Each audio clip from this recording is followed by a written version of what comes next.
दारु सौख्यपान नमो हरिहंताणं नमो सिद्धाणं नमो आयरियाणं नमो वज्रायाणं नमो लोए सवसागुणं। 24 तीर्थंकर भगवान, पंच परमेश्वरी भगवान, जिनवाणी माता, गौतम स्वामी, पूर्वाचार्य मंगुरु आचार्य गुरुदेव श्री धर्मभूषण जी महामुनिराज, आचार्य श्री सम्यक भूषण जी महामुनिराज के चरणों में बार बार भक्ति भाव भरा नमस्तु नमस्तु नमस्तु।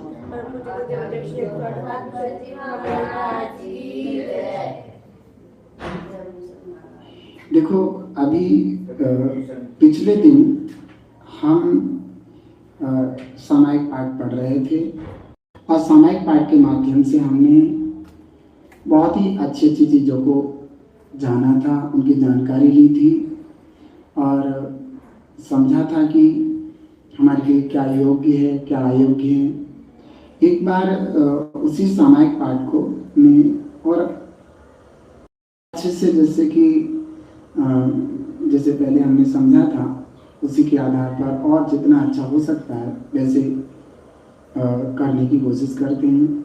यहाँ पर जो प्रथम श्लोक है तो उसमें लिखा है कि सब जीवों पे तो मैत्री का भाव इस जीव को होना चाहिए और गुणी जन जैसे मुनिराज आदि हैं उनके प्रति दया का भाव होना चाहिए और जो दुष्ट जन हैं, मिथ्या दृष्टि हैं, धर्म से विपरीत हैं, उनके प्रति माध्यस्थ भाव होना चाहिए।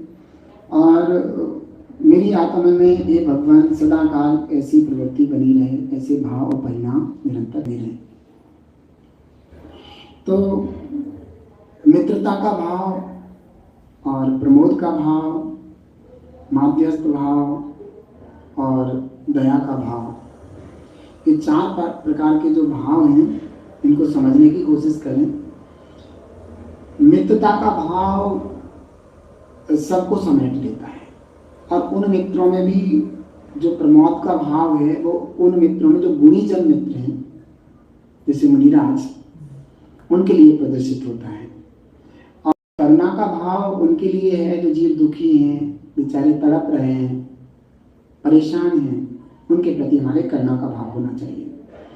और माध्यस्थ भाव उनके प्रति होना चाहिए जो विपरीत हैं, दुष्ट हैं, जैसे मुनिराज आदि की निंदा करते हैं, देवसा गुरु की निंदा करते हैं या फिर धर्म के विपरीत चलते हैं, धर्म को गाली देते हैं, जिन धर्म को, सच्चे धर्म को।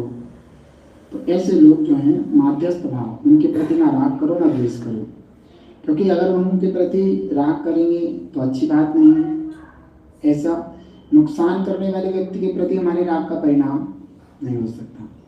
दूसरा, द्वेष का परिणाम भी नहीं होना है, क्योंकि अगर हम द्वेष का परिणाम करते वो भी अच्छी बात नहीं है, क्योंकि द्वेष से तो हमारी कोई अशुभ कर्म का बंध होगा, ऐसा समझना चाहिए। अगले श्लोक में बता रहे हैं कि हे भगवान, जैसे खड्ग से वो जैसे म्यान से खड्ग अलग कर देते हैं, म्यान में रखी हुई खड्ग, म्यान और खड्ग दोनों भिन्न भिन्न हैं, जैसे म्यान से खड्ग को अलग कर देते हैं उसी प्रकार हे भगवान कि अनंत शक्ति से और दोषों से रहित ऐसी आत्मा को मैं शरीर से भिन्न करने के लिए आपके प्रसाद से मैं अपने अंदर में ऐसी शक्ति चाहता हूँ। तो क्या करें भगवान? आचार्य भगवान कहते हैं कि भगवान मेरे में इतनी शक्ति दो, ऐसी शक्ति दे दो कि जैसे म्यान से खड्ग अलग है, अम्यान से खड्ग अलग कर दी जा सकती है, उसी प्रकार अनंत शक्ति से संपन्न और निर्दोष मेरे इस आत्मा को मैं इस शरीर से अलग कर दूं, अर्थात मैं परमात्मा बन जाऊं, सिद्ध बन जाऊं। ऐसा भाव यहाँ पर दूसरे श्लोक में प्रदर्शित किया था। अगला तीसरा श्लोक है, उसमें भी बहुत अच्छा भाव है। तो क्या कह रहे हैं? हे भगवान, कि जैसे आपने अशेष ममत्व बुद्धि निराकृत संपूर्ण ममत्व बुद्धि को नष्ट कर दिया है। किसके प्रति कर दिया है आपने? समस्त ममत्व बुद्धि को नष्ट किसके प्रति कर दिया है? कि दुख में, सुख में, वैरियों में, बंधु वर्गों में, मिलने में, बिछुड़ने में, भवन में और वन में।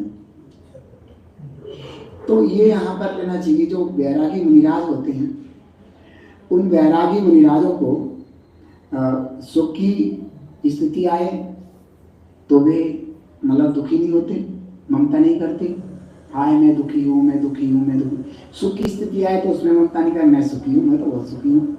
और अगर वैरी लोग हों तो वहाँ भी उनको किसी प्रकार का ममत्व भाव नहीं होता कि हाँ वैरी है मेरा, मुझे मार देगा। और ना ही जो हमारे बंधुजन हैं, जो हमारे रिश्तेदार हैं, अपने भाई बहन, माता पिता हैं, उनको देख करके भी वो विशेष राग भाव या ममत्व भाव नहीं करता है। और किसी इष्ट के मिलने में, वो किसी अनिष्ट के मिलने में और इष्ट के वियोग होने में भी वो ममत्व भाव नहीं रखता है।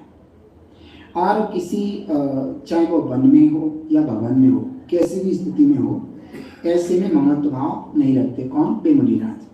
तो ऐसे मुनिराजों ने जो संपूर्ण ममत्व बुद्धि का नाश कर दिया है, उनके समान हे भगवान मेरे में भी सदा ऐसा हो कि मैं भी न दुख में, न सुख में, न बैरियों में, न बंधु वर्गों में, न योग में, न वियोग में, न भवन में, न वन में कहीं भी ममता बुद्धि अपनी ना लगे। मैं एक साम्य भाव रख सकूं, समता भाव रखूं, पवित्र भाव रखूं, किसी तरीके से मेरे भाव परिणाम विकृत नहीं होना चाहिए। समझ में आ रहे हैं? मेरे भावों में दुख नहीं होना चाहिए। मैं समता के नदी में डुबकी मार रहा हूं, मेरे परिणामों में विशुद्धि हो, मैं सहज रहूं, ऐसा भाव। भगवान अभी तो ऐसी स्थिति आती है कि जरा सा दुख आता है तो पीड़ित हो जाते हैं, दुख सहा नहीं जाता, आकुलित व्याकुलित हो जाते हैं, दिमाग काम नहीं करता, दिमाग काम करना बंद कर देता है। ऐसे ही जब सुख आता है तो इतने फूल जाते, इतने फूल जाते, इतने फूल जाते कि उसके बाद जब दुख आता है वो सहन नहीं होता है। फिर जो वैरी लोग हैं हमारे, हमसे वैर रखते हैं, वो भी पूर्व कर्म के उदय से ऐसा सब कुछ होता है। तो उस समय भी मेरी स्थिति बड़ी समता भावित हो। और अगर बंधु वर्ग हैं तो ऐसा ना हो कि ऐसा सोचें हमारा तो कुछ नहीं हो, हमारे तो बंधु वर्ग है, हमारा तो मैं कुछ ही करूं, ऐसा परिणाम ना हो। और कहीं दुष्ट जनों का मेरे साथ सहयोग हो जाए तो भी हम समता का भाव रखें। और कोई इष्ट जन का मेरे से वियोग हो जाए जो हमारे हित के लिए चिंतन करता है, ऐसा का वियोग हो जाए तो भी मैं समता भाव रखूं, ममता का भाव न रखूं। चाहे हम वन में खड़े हों, चाहे हम भवन में खड़े हों, कहीं भी हमारे परिणाम उस समय भी शांत दशा को प्राप्त हो, ऐसा समझना चाहिए। अब और देखिए, फिर ये आगे कह रहे हैं कि हे भगवान मेरे को एक भाव है, हे प्रभु मैं अपने भाव आपके सामने रखना चाहता हूँ। सो मेरे भाव है वो आप मेरे भाव सुनिए और मेरा कल्याण कीजिए। वो मेरे भाव क्या है? ये मुनीस, ये मुनियों के ईश कह रहे हैं कि जैसे अंधेरे को नष्ट करने वाले दीपक के समान। जैसे अंधेरा है और दीपक रख दो तो क्या होगा? अंधेरा क्या होगा? नष्ट हो जाएगा। तो जैसे दीपक अंधेरे को नष्ट कर देता है, उसी प्रकार हे भगवान आपके दोनों चरण कमल मेरे मोह रूपी अंधकार को नष्ट करने वाले हैं। वे हमेशा मेरे हृदय में स्थित हों। कैसे हों स्थित? ऐसे नहीं स्थित हुए चले गए, नहीं। कैसे स्थित हों? ये मुनीश जैसे लीन हो गए हों मेरे में। कोई चीज किसी में लीन कर दें, समझ गए ना? ऐसे लीन हो गए। अच्छा एक बार बताओ, हम पानी में नमक मिला दें, हम तुमसे कहें पानी में से नमक अलग करो, तो पानी में नमक क्या हो गया? लीन हो गया। ऐसे भगवान आपके चरण मेरे में लीन हो जाए, मेरे हृदय में लीन हो जाए। ऐसा नहीं आए और चले गए, ऐसा नहीं चले गए। मतलब क्या होता है, तीर्थ भी करता है वो आगे आएगा। तो लीन हो जाए। फिर कह रहे हैं ये भगवान कीलित हो जाए। जैसे आपने देखा होगा कि जब सुसागर जी महाराज को उनके आचार्य भगवान ने कह दिया कि बलि आदि से तुमने वाद विवाद किया है और पूरे संघ पर उपसर्ग आ सकता है, इसलिए तुम जा करके उसी जगह खड़े हो जाओ जहाँ तुम्हारा वाद विवाद हुआ है। तो ये मुनिराज बिल्कुल अपनी गुरु आज्ञा मान करके वहीं वैसे खड़े हुए थे और बलि आदि वे सोच करके आते पूरे मुनि संघ को कत्लेआम मचा दूंगा रात में। लेकिन क्या हुआ, उनको देख कर अरे यही तो है दुष्ट, इसी की वजह से सब कुछ हुआ, इसे ही मारो पहले। और उनको, और वो आचार्य भगवान उनके जानते थे कि जो सुसागर जी महाराज हैं वो बहुत ही ध्यानी ज्ञानी परफेक्ट है, मजबूत है। अगर कोई काम ठीक हो सकता है तो इनसे हो सकता है, इसलिए उन्होंने उनको भेज दिया था। तो वो अपने लीन हो गए और वो लीन ऐसे हुए कि उनके तपस्या के प्रभाव से वहाँ के देव हिल गए। वहाँ के जो रहने वाले देव थे वो उनके सिंहासन हिल गए उनकी तपस्या के प्रभाव से। और बलि आदि जो मंत्री थे वो आके जैसे ही उन पर वार करने वाले तो देव आया और उन्होंने उसको जैसे उन्होंने ऐसे तलवार उठाई कीलित कर दिया। मैं कीलित माने वहीं की वहीं रोक दिया, हिल नहीं सकते। जैसे मान लीजिए अब ये लकड़ी है, लकड़ी में अगर हाँ जैसे ईसा मसीह को कीलित कर दिया गया था, कील से गाड़ दिया तो हिला तो नहीं। तो किसी चीज को कील से गाड़ दें तो कीलित हो जाती है, उसे कहते हैं कीलित। तो हमारे हृदय में आपके चरण कीलित हो जाए, गड़ जाए, मतलब समय कीलित हो जाए, कील से ठुक जाए, अब फिर भी नहीं गिरना ऐसा। फिर इस तरह निखाता है को स्थिरता रूप से गाड़ दिए के समान। जैसे कोई चीज गाड़ दे जमीन में और स्थिर करके गाड़ दी जाए तो वही उखड़ती नहीं, ऐसे आपके मेरे हृदय में आपके चरण में गड़ जाऊं। फिर कहते हैं बिंबतायु। तो फिर कहते हैं कि जैसे प्रतिबिंब होता है ना पाषाण का, तो उसे रखते तो हिलता नहीं है, और अपन क्या करते हैं हिलते रहते हैं, ऐसा करेंगे ऐसा करेंगे। प्रतिबिंब हिलता का भी पाषाण का, जैसे भगवान का प्रतिबिंब जहाँ विराजमान हिलता क्या नहीं हिलता। तो प्रतिबिंब के समान हमारे हृदय में विराजमान है। क्यों विराजमान है? क्योंकि जैसे दीपक अंधेरे को नष्ट करता है उसी तरीके से आपके चरण कमल दीपक के समान मेरे मोह ममता रूपी अंधेरे को नष्ट करेगा। ऐसा फिर इन्होंने आगे कहा, आगे क्या कहा कि हे भगवान, यदि मेरे द्वारा कोई भी एक इंद्रिय को आदि लेकर, एक इंद्रिय, दो इंद्रिय, चार इंद्रिय, तीन इंद्रिय, चार इंद्रिय, पांच इंद्रिय, एक इंद्रिय आदि कोई भी जीव प्रमाद के कारण मेरे द्वारा इधर उधर विचरण करते हुए, मैं अगर इधर उधर विचरण कर रहा हूँ प्रमादवश, चलना फिरना कुछ कर रहा हूँ, और ऐसे विचरण करने पर कि कोई एक इंद्रिय आदि जीव क्या हो जाता है मेरे द्वारा नष्ट हो गया हो, मतलब खत्म हो गया हो, क्षय हो गया हो, मर गया हो, या उसका टुकड़े हो गया हो,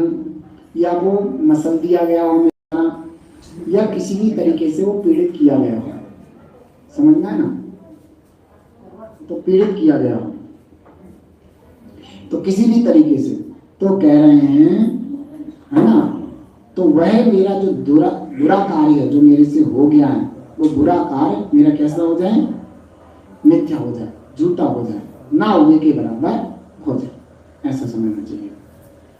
फिर यहाँ पर कहा कि हे भगवान, मेरे द्वारा कसाय और इंद्रियों की बस से उत्पन्न हुई दुर्बुद्धि के कारण, मेरे द्वारा कसाय और इंद्रियों के बस से, जब हम कसाय और इंद्रियों के बस हो जाते हैं तो हमारी बुद्धि कैसी हो जाती है, दुर्बुद्धि हो जाती है। अरे पांच इंद्रियों के विषयों में या क्रोधादि कसाय में जब हम उनके बस में हो जाते हैं, समझे ना, तो हमारी बुद्धि कैसी हो जाती है, खराब हो जाती है। आपने देखा क्रोध में आदमी पागल हो जाता है ना, हमारी बुद्धि काम नहीं करती। तो ऐसे में देखो, मैं एक उदाहरण सुनाऊंगा आपको क्रोध का, कि एक पिता एक बहुत ही अच्छी गाड़ी लेकर के आता है, नहीं, एक पिता बहुत ही अच्छी गाड़ी लेकर के आता है, ठीक है, और वह गाड़ी अपने घर के बाहर रोकता है, अपनी पत्नी से कहता है कि नई गाड़ी आई है, चल के देख लो।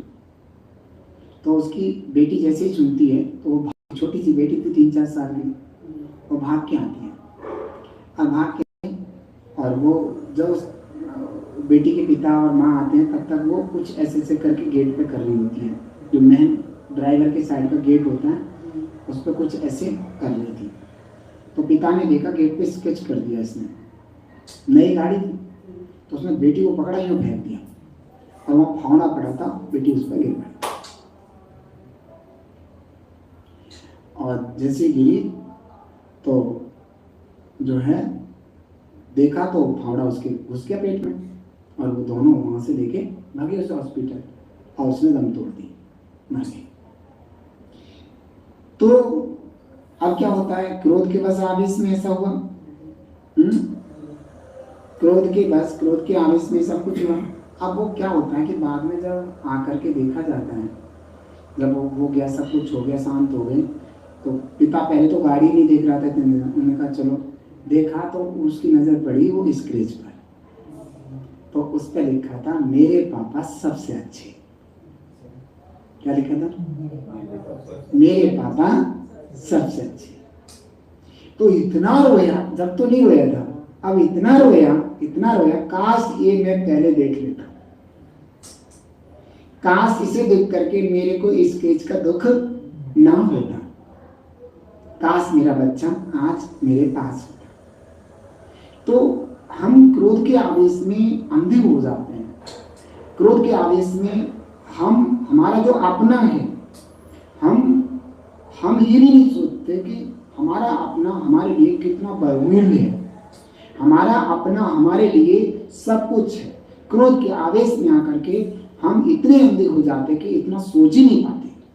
और जब कहने का मतलब क्रोध का फल प्राप्त होता है हमें, तो हमें बड़ा पछतावा होता है, रोना आता है, पछतावा होता है, हमने क्या कर दिया, ये इतनी की तो जरूरत नहीं थी, कि मेरे से क्या हो गया, दुख उठाते हैं। तो कसाई के पास होने से बुद्धि दुर्बुद्धि होती है कह रहे हैं, और अक्ष इंद्रियों के, अब इंद्रियों के बस से भी बुद्धि दुर्बुद्धि हो जाती है। अब एक बात बताओ, रसना इंद्रिय के बस हो गए हम, तो रसना इंद्रिय के बस होने से हमारे क्या हुआ, जब हम रसना इंद्रिय के बस हो गए तो उस समय हमारा क्या हुआ, हमने प्याज खा ली, हमने बाजार के फ्रूट्स खा लिए, जैसे चाउमीन है, मैगी है और पिज्जा है, पता नहीं क्या क्या खा गए, कितने केमिकल्स वगैरह थे, सब कुछ काय के बस होकर के इंद्रिय के बस हो गए।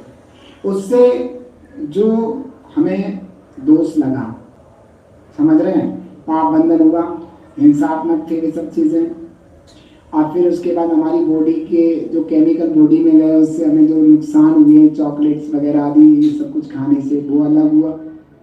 तो हम इंद्रिय के बस होकर के भी हमारी बुद्धि दुर्बुद्धि हो जाती है। तभी तो मैंने ऐसा किया, नहीं तो दाल रोटी फल फ्रूट्स भी खा सकते थे, लेकिन नहीं। अब देखो आप लोग होते हैं, आप लोग जब कभी रिश्तेदारी में जाते तो वहाँ पे छोटे छोटे बच्चे होते हैं, चाइल्ड्स, छोटे छोटे बच्चे होते हैं, उनके लिए चॉकलेट्स रख के ले जाते हैं और क्या कहते हैं, बेटा चोको, ऐसे करते हैं ना। तो आप देखिए उन बच्चों को कितने बड़े दुश्मन हो। अरे भैया तुम पैकेट बना के ले जाओ, काजू किशमिश, गलत तो नहीं बोला, छुआरे, ऐसा नहीं है। आप बच्चे को दोगे तो उसको आदत पड़ेगी खाने की, ऐसा नहीं है। आप गए, आप बुआ हैं, मौसी हैं, कोई भी हैं, XYZ, और आप बच्चों को लेकर के, आप अगर काजू हैं, आजकल नमकीन भी आ रहे हैं, और भी चीजें हैं, पिस्ता नमकीन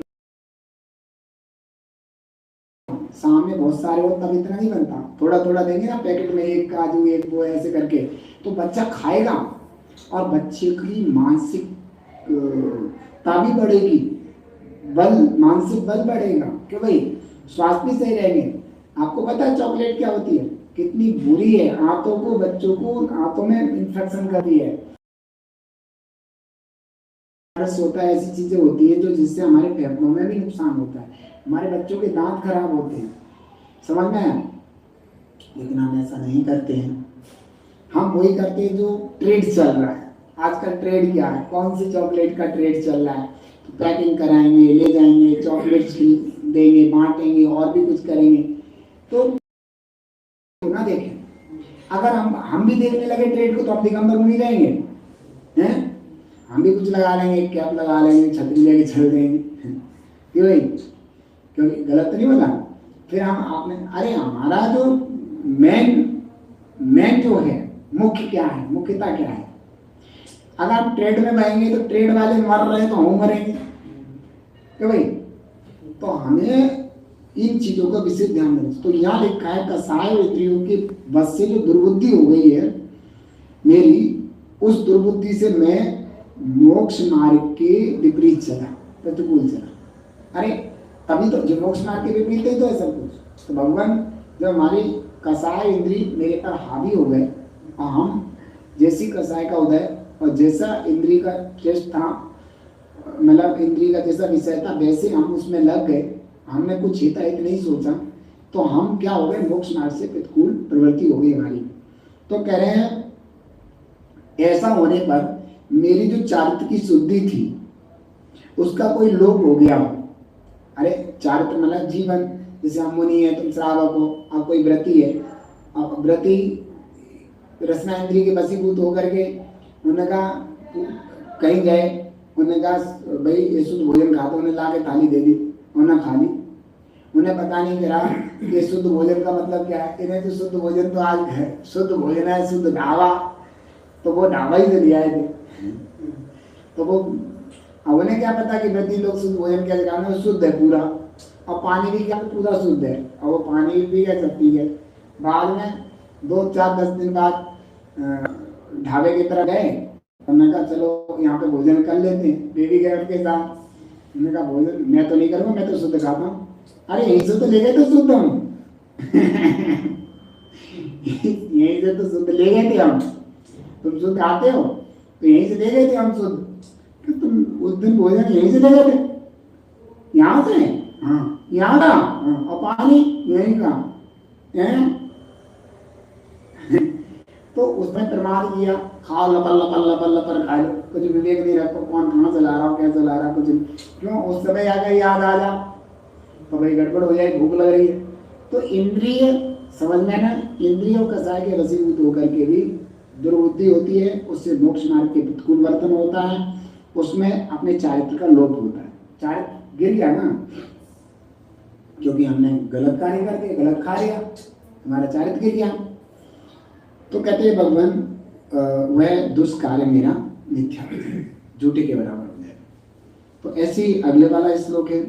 तो कहते हैं भगवान मेरे मन वचन काय और कसाय से उत्पन्न, मेरे मन दुर्मन के द्वारा और दुर्वचन के द्वारा और दुर्काय के द्वारा, काय की विपरीत हलन चलन से, और कसायों के द्वारा जो मैंने संसार के दुख के कारण, संसार में जो दुख देने वाले चीजें हैं, पाप हैं, तो ऐसे संसार के दुख के कारण जो पापों को मैंने उत्पन्न किया है, समझ रहे हैं, वो मैं नष्ट कर दूं, वो मेरे नष्ट हो जाए। हमने विपरीत मन, विपरीत वचन और विपरीत काय की प्रवृत्ति द्वारा और कसाय की प्रवृत्ति के द्वारा जो मैंने पाप कर्मों को उत्पन्न किया है, जो मेरे हो गए हैं, पाप लगे हैं, वे पाप कैसे हैं, संसार में दुख के कारण। तो ऐसे पापों को मैं निंदा, गर्हा और आलोचन के द्वारा क्या करता हूँ, नष्ट करता हूँ। अपनी, दूसरे की निंदा ना करो, आज हम दूसरों ही करते हैं, अपनी निंदा, हाँ मैं बड़ा बुरा हूँ, पापी हूँ, मुझे ऐसा नहीं करना चाहिए, भगवान मुझे क्षमा कर देना, आगे से मैं ना करूँ। ऐसा ऊपर से नहीं, अंतरंग से वास्तव में फीलिंग करना कि भगवान के सामने, गुरु के सामने निवेदन करना, गिड़गिड़ाना, भगवान मेरे से दुराचार हो गया, से पाप हो गया, मुझे क्षमा कर दो, मुझे सद्बुद्धि दो। गलत तो नहीं बोला, ऐसे से भाव, ऐसे से परिणाम करना। तो ये यहाँ पर बताया जा रहा है कि वे निंदा, अपनी निंदा करना, आलोचना करना, वो भी ऐसी निंदा वाली चीज है। ये गरा गुरु के सामने करना कि भगवान मुझे ऐसा हो गया, तो उससे क्या करते हैं कि वो पाप निंदा, गरा और आलोचना से नष्ट हो जाते हैं।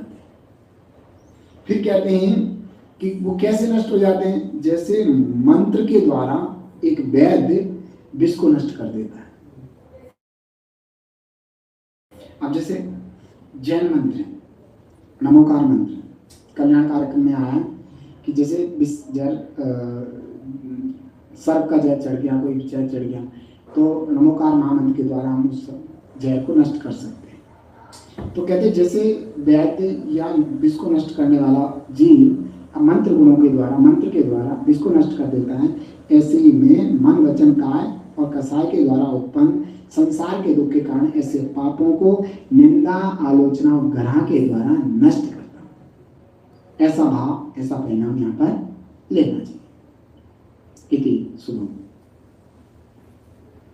हे जिनवाणी भारती तो ही जपोते रहे, जो तेरी सन्ना गए सो पावे सुचैन, या वाणी के ज्ञान ते सूझे लोकालोक, सो वाणी मस्तक नमो सदा देते हम लोग। गुरुद्वार वाणी जिनवाणी माता की जय।